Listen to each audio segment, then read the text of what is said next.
us, my love. Cheers to the most beautiful night of my life. Let me go! Please don't do this! Move it! Get down on the ground!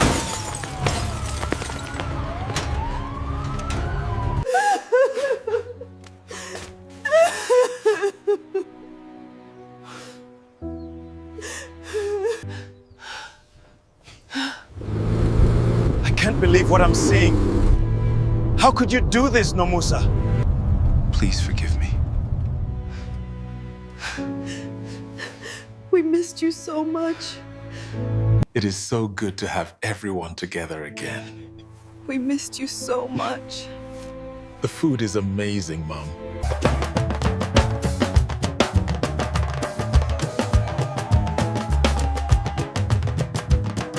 And then the monkey took the hat right off his head.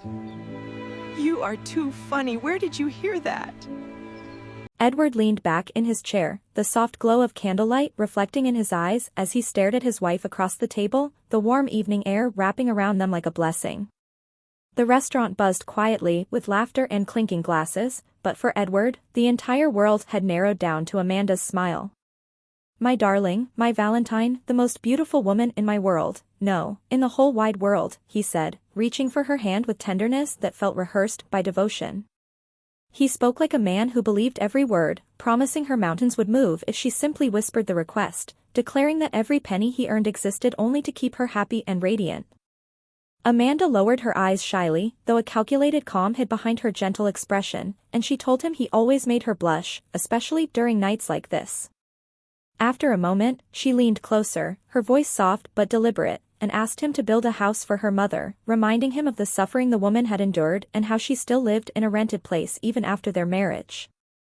Edward didn't hesitate, his smile widened with pride as he promised to fulfill the request, convinced that love meant sacrifice, and Amanda squeezed his hand gratefully, calling him her champion.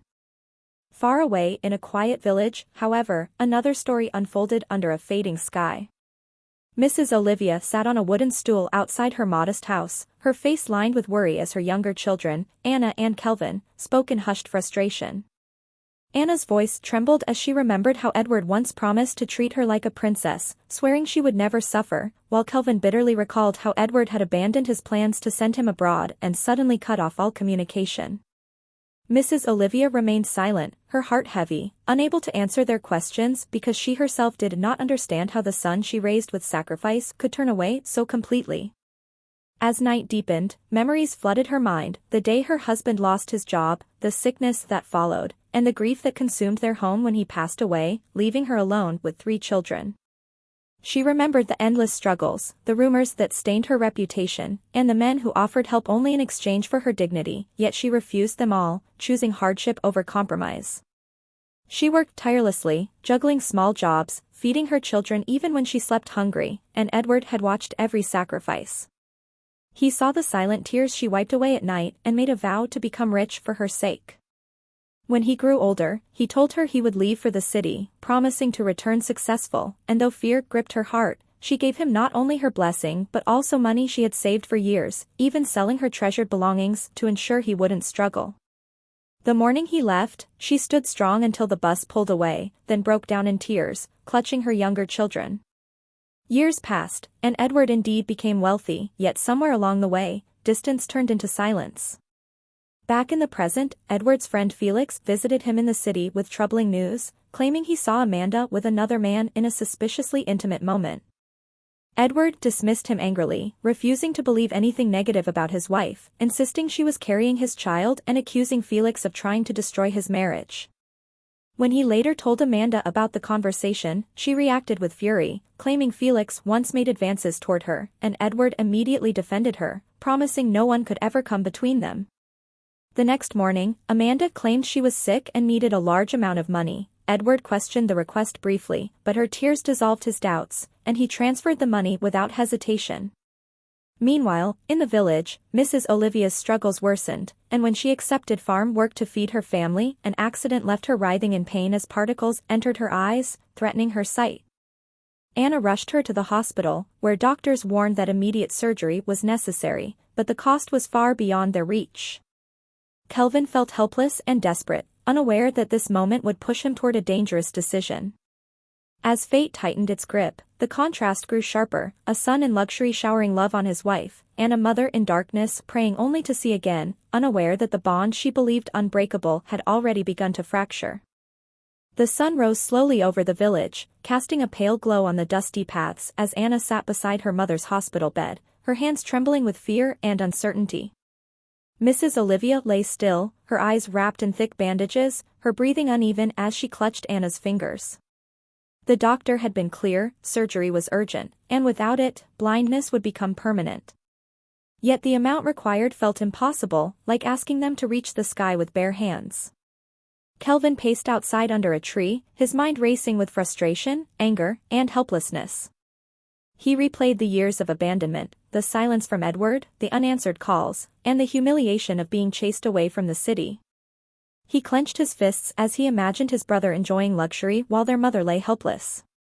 Meanwhile, Anna listened as Mrs. Olivia softly urged her to go to the city and tell Edward about her condition, insisting her son would never ignore her pain.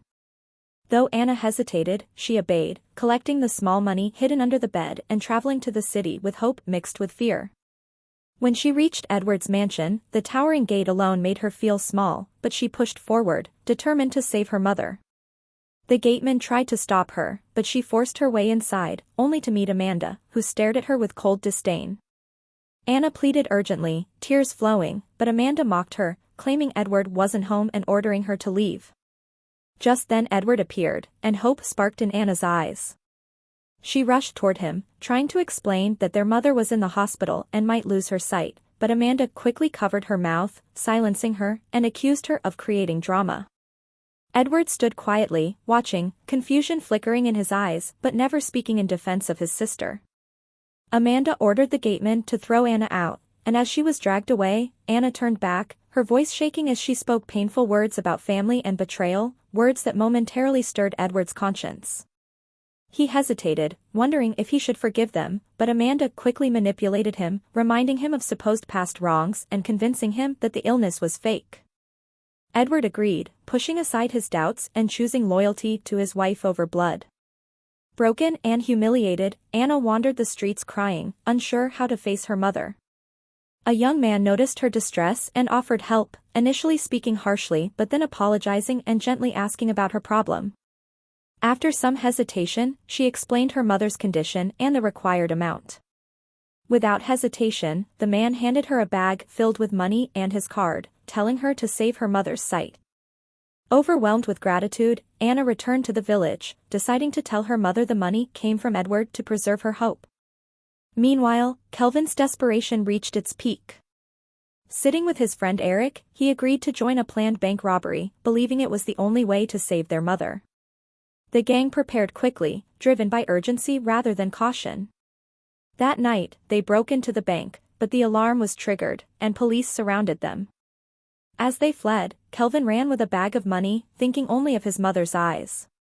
A gunshot echoed, and he fell to the ground, whispering pleas for the money to be taken to the hospital. At that same moment, Edward woke abruptly, sensing something wrong, but Amanda convinced him it was just a dream and made him promise never to contact his family again. The next morning, Edward left for work feeling uneasy, unaware that tragedy had already unfolded and the consequences of his blindness to truth were closing in around him. Anna arrived back at the village hospital breathless, clutching the bag of money tightly as if it were life itself, and rushed straight to the doctor's office to deposit the amount required for her mother's surgery. Her heart pounded, not only from the journey but from the lie she had already decided to tell, that Edward had sent the money, because she knew the truth would break Mrs. Olivia beyond repair. When she returned to the ward, her mother called her softly, recognizing her presence by touch and scent, and anxiously asked about Edward and Kelvin. Swallowing her pain, Anna smiled through tears and told her that Edward had immediately provided the money and sent greetings, and Mrs. Olivia's face lit up with relief, praising her son and thanking God for not allowing him to forget her. Anna turned away, silently crying, feeling the weight of deception, yet convinced she had protected her mother's fragile heart. The doctor soon prepared Mrs. Olivia for surgery, and Anna sat outside the ward, exhausted, her mind drifting toward Kelvin, whom she hadn't seen since she left for the city. She hoped he would appear at any moment, but instead, the night grew quiet until distant gunshots echoed through the darkness. Fear gripped her, but she dismissed it, unaware of its meaning. Overwhelmed, she eventually fell asleep on a wooden bench. Morning arrived slowly, and as she awoke, she overheard nurses discussing a bank robbery that had occurred the previous night. They mentioned that one of the robbers had been shot dead, and though Anna listened absent-mindedly at first, her attention sharpened when she heard the name, Kelvin. Her heart stopped, and the world seemed to spin. She approached them with trembling lips, asking them to repeat the name, praying she had misheard. But they confirmed it, explaining that witnesses said he kept begging them to take the money in his bag to the hospital for his mother before he died. Anna's phone slipped from her hand as tears streamed uncontrollably down her cheeks. Meanwhile, Edward arrived at the hospital, searching anxiously for his family after deciding to visit the village. He followed a nurse to his mother's ward, where Mrs. Olivia greeted him warmly, thanking him for sending money and saving her sight. Confusion overwhelmed him, as he had done nothing of the sort. He asked about Anna and Kelvin, but before she could answer, Anna entered, her face pale and eyes swollen from crying. Her anger erupted as she accused Edward of abandoning them and revealed the truth, that he gave nothing, that Kelvin had died trying to raise money for their mother, and that his silence had driven them into despair. Mrs. Olivia froze, removing her glasses in shock as Anna collapsed to the floor, sobbing that Kelvin was dead. The room filled with grief, Mrs. Olivia wailing, blaming herself, and Edward standing helpless, realizing the consequences of his actions. Tears rolled down his face as he embraced them, apologizing repeatedly and explaining he had not been himself. He promised to make things right, but the loss hung heavy in the air. In that moment, Edward understood that his blind trust had cost him the one thing he could never replace, his brother. Edward stood motionless in the hospital room, the cries of his mother and sister echoing in his ears like a storm he could not escape, and in that moment the pieces of his life began to rearrange themselves in a painful clarity. He remembered how deeply he once loved his family, how he had worked tirelessly to lift them from poverty, and how he had planned to send Kelvin abroad for a better future, yet somehow all those memories felt buried under a fog that had only just begun to lift. As he held his grieving mother, he apologized again and again, his voice breaking, promising he had not meant to abandon them, promising he would never turn his back on them again. Mrs. Olivia listened with a broken heart, not ready to forgive but unable to deny the sincerity in his tears, while Anna remained silent, still struggling between anger and relief that her brother had finally returned. After settling arrangements for Kelvin's body, Edward resolved to take his mother and sister back to the city, determined to care for them personally and rebuild what had been shattered. Yet as they prepared to leave, his mind kept returning to Amanda, confusion swirling as he realized he could barely remember important moments of their marriage. Back in the city, meanwhile, Amanda felt uneasy as she sensed something had shifted. She had grown tired of Edward's blind devotion and secretly resumed contact with her former lover Ian. That morning, after Edward left for work feeling unsettled, Ian arrived at the house, greeted casually by the gateman who feared Amanda's temper. He walked in confidently, calling Amanda affectionately, and she rushed out, scolding him for coming unannounced. Their conversation quickly turned intimate, with Ian reminding her that the child she claimed to carry belonged to him, and Amanda tried weakly to resist before giving in to his embrace. Soon they moved into the bedroom, laughing and whispering, unaware that Edward, overwhelmed by a strange unease, had turned back home. When he entered quietly and approached the bedroom, the sounds he heard froze him in place. He pushed the door open and saw his wife in the arms of another man on their matrimonial bed. The world seemed to stop. He did not shout or react violently but simply stood there, his expression empty, as Amanda noticed him and panicked. She pushed Ian away, hurriedly telling him to leave, then followed Edward to the living room, begging for forgiveness. Edward stared at her, confusion growing stronger, asking when she became pregnant and why he could not recall their life clearly. Suddenly, memories surged back, the day she insisted he send Kelvin away, the lies she told about his family, and the strange charm she had slipped into his meals. The truth dawned on him, he had been manipulated, possibly even bewitched, his loyalty twisted against those who loved him most. Amanda tried desperately to convince him the child was his, but Edward's mind was now clear, and he demanded to know where his brother was, his heart already fearing the worst. Overwhelmed, he grabbed his keys and left the house, calling his friend Felix to explain everything. Felix confirmed that Edward's behavior over the past year had been unnatural, reminding him how he once rejected any criticism of Amanda and ignored warnings. Determined to fix what he could, Edward asked Felix to drive him back to the village immediately. As they traveled, guilt consumed him, and he prayed silently that his family would forgive him, though he knew some wounds would never fully heal. The spell of blind trust had broken, but the damage it caused was already written in loss. The road back to the village stretched endlessly before Edward as Felix drove through the dusty highway, the silence between them heavy with unspoken guilt and regret, and Edward stared out the window replaying every memory that now returned with painful clarity. He remembered the promises he once made to his mother, the laughter he shared with Kelvin, and the innocent trust Anna had in him, and each recollection felt like a knife twisting deeper into his heart. Felix occasionally glanced at him, offering quiet reassurance, but Edward barely responded, his mind fixed on the fear that he might already be too late to mend what had been broken. After hours of travel, they finally reached the village, and Edward rushed to his family house only to find it locked. Panic surged through him as he called out their names, his voice echoing across the quiet compound. A neighbor soon appeared and informed him that Mrs. Olivia had been admitted to the village general hospital with Anna. Without wasting another second, Edward jumped back into the car and sped toward the hospital, his heart pounding louder with every passing moment. Meanwhile, inside the hospital, Anna sat beside her mother, holding her hand while the doctor completed final preparations for her recovery after surgery.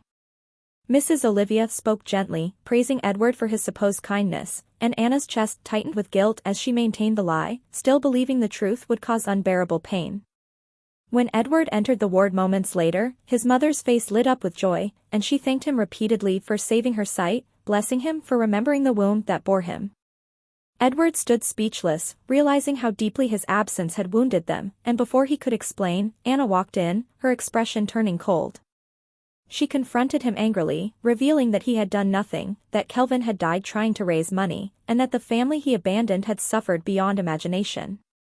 Mrs. Olivia's happiness dissolved into shock as Anna broke down, explaining that Kelvin's body lay at the police station, killed during the robbery he joined to save her sight.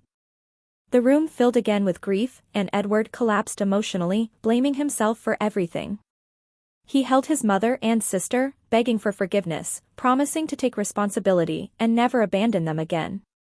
After the burial arrangements were completed, Edward insisted they return to the city with him, determined to give them a better life.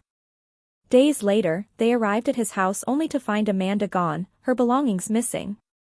Edward felt no desire to search for her, believing fate would handle her actions. Weeks passed, and one morning, as Edward prepared to leave for work, he saw Amanda standing weakly outside, her face pale and her body trembling. Before he could react, she collapsed, blood flowing from her legs, and despite attempts to rush her to the hospital, she died on the way, having suffered complications from an abortion. Edward watched silently, neither rejoicing nor grieving, feeling only a distant closure. He later explained everything to her family with Felix as witness. With time, Edward focused on rebuilding his bond with his mother and sister, ensuring they lived comfortably in the city, determined never to repeat the mistakes that cost him his brother. Life in the city slowly began to settle into a new rhythm for Edward, but the silence left by Kelvin's absence lingered in every corner of his heart, and despite the comfort he provided for his mother and sister, the weight of his past decisions followed him like a shadow he could never outrun. Mrs. Olivia adjusted gradually to city life, though she often sat quietly by the window, her healed eyes gazing into the distance as if searching for the son she had lost, while Anna tried to keep the house lively, determined to replace grief with hope. Edward immersed himself in work, not merely to rebuild his fortune but to prove to himself that he could still be the man his family once trusted. He frequently visited Kelvin's grave, whispering apologies and promises, each visit strengthening his resolve to honor his brother's sacrifice. Meanwhile, whispers about Amanda's tragic end circulated quietly among neighbors, some calling it fate, others pitying her, but Edward avoided such discussions, choosing instead to focus on healing his family. One afternoon, Anna stepped out to buy groceries and unexpectedly met the young man who had helped her with money during her darkest hour. He recognized her immediately and smiled warmly, asking about her mother's health. Anna's eyes filled with gratitude as she thanked him again, explaining how his kindness had saved her mother's sight. They spoke briefly, and he introduced himself properly, revealing he was a businessman visiting the area. Over time, their encounters became more frequent, and Edward noticed the subtle change in his sister's demeanor, the way she smiled more, the way hope returned to her eyes. Though protective, Edward appreciated the man's sincerity, remembering how he had stepped in when he himself had failed. Mrs. Olivia also sensed the shift, quietly praying that happiness might finally find Anna after all she had endured. As weeks passed, Edward reflected deeply on his own life, realizing that wealth without wisdom had nearly destroyed everything he valued. He began supporting community projects in the village, funding scholarships and assisting struggling families, seeing it as a way to repay the kindness his mother once showed him. Each act of generosity felt like a small step toward redemption. One evening, as the family gathered for dinner, laughter filled the room for the first time in months, and Edward felt a fragile peace settle within him. Yet he knew that while time could soften wounds, it could never erase them completely. Kelvin's sacrifice remained a constant reminder that love must be guarded with truth, not blind devotion. Edward looked at his mother and sister, silently vowing to protect them, understanding that rebuilding trust required patience, humility, and consistent love. The future remained uncertain, but for the first time since tragedy struck, hope flickered again in their lives, promising that even after darkness, light could return if hearts remained open. Months passed, and the once heavy atmosphere surrounding Edward's home gradually transformed into one filled with cautious optimism, as laughter began to echo through the halls and the pain of the past softened into memories that, while still painful, no longer consumed every moment. Anna's friendship with the young businessman blossomed quietly, built on mutual respect and shared understanding of hardship, and Edward observed carefully, determined not to repeat the mistakes of blind judgment. He invited the man to dinner one evening, wanting to understand his intentions, and during the meal, the young man spoke honestly about his background, explaining that he had grown up in modest circumstances and believed strongly in supporting family above all else. His words resonated deeply with Edward, who saw sincerity in his eyes and gratitude for the kindness he once showed Anna. Mrs. Olivia also approved, her motherly instincts sensing that the young man's presence brought peace to her daughter's heart. Over time, the relationship deepened, and one afternoon the young man formally approached Edward, asking for Anna's hand in marriage. The request stirred mixed emotions within Edward, pride, caution, and a quiet happiness, but after reflecting on Anna's resilience and the man's character, he agreed, blessing their union. Preparations for the wedding began, bringing excitement into the household as relatives from the village were invited and the home filled with vibrant fabrics, music rehearsals, and joyful chatter. Anna, once burdened with grief, now glowed with hope, and Mrs. Olivia thanked God repeatedly for allowing her to witness such happiness after so much sorrow. On the day of the wedding, the ceremony blended tradition and modern elegance, with guests celebrating the union as a symbol of new beginnings. Edward watched his sister walk down the aisle, tears in his eyes, remembering how close he came to losing everything and feeling grateful for the second chance life had given him. During the reception, he delivered a heartfelt speech, acknowledging the hardships their family endured and emphasizing the importance of trust, love, and unity. The celebration continued into the evening, music and dancing filling the air, and for the first time in a long while, Edward felt a genuine sense of closure. Later that night, as the festivities ended, he visited Kelvin's grave again, placing fresh flowers and softly sharing the news of Anna's marriage, promising that he would continue to care for their mother and honor his memory. The moonlight cast a gentle glow over the quiet cemetery, and Edward felt a calm acceptance settle within him, believing that though Kelvin was gone, his sacrifice had paved the way for renewed happiness. The story of their family, once marked by betrayal and loss, now turned toward hope, forgiveness, and the courage to begin again. Years passed, and the pain that once defined Edward's family slowly transformed into a story they shared as a lesson rather than a wound, and the home that had once echoed with grief now overflowed with warmth, children's laughter, and the comforting presence of unity. Anna's marriage proved to be a blessing, as she and her husband built a life grounded in humility and compassion, frequently visiting Mrs. Olivia and ensuring she never felt alone. Edward expanded his business, but unlike before, he balanced ambition with wisdom, always remembering how easily success without love had nearly destroyed him. He became known not only for his wealth but for his generosity, funding education for village children, supporting widows, and quietly helping struggling families, believing each act honored Kelvin's sacrifice. Mrs. Olivia often sat with her grandchildren, telling them stories of resilience, emphasizing the importance of honesty, loyalty, and family bonds, while Edward listened nearby, reflecting on how far they had come. One afternoon, the family gathered for a memorial marking Kelvin's anniversary, placing flowers at his grave and sharing memories that brought both tears and smiles. Edward spoke softly, acknowledging that Kelvin's courage had saved their mother's sight and reminded them all of the power of selfless love. As they stood together, a gentle breeze passed, and for a moment, it felt as though Kelvin's presence surrounded them, not in sorrow but in quiet pride. Later that evening, they returned home for a small celebration of life, cooking his favorite meals and laughing at childhood stories, choosing to remember him with joy instead of grief. Edward looked around the table, his mother smiling peacefully, Anna holding her child, and the atmosphere filled with love, and realized that forgiveness had rebuilt what betrayal once shattered. He understood that mistakes, though painful, can shape stronger bonds when met with humility and change. As night fell, he stepped outside, gazing at the stars, whispering a final promise to live every day guided by truth and compassion. The journey that began with blind trust and tragedy ended with wisdom, unity, and hope, leaving behind a legacy that would guide future generations, that love must be protected with honesty, that family is worth every sacrifice, and that even after the darkest storms, hearts willing to forgive can create a brighter tomorrow. Sparkle's broken heart right arrow. Sunrise.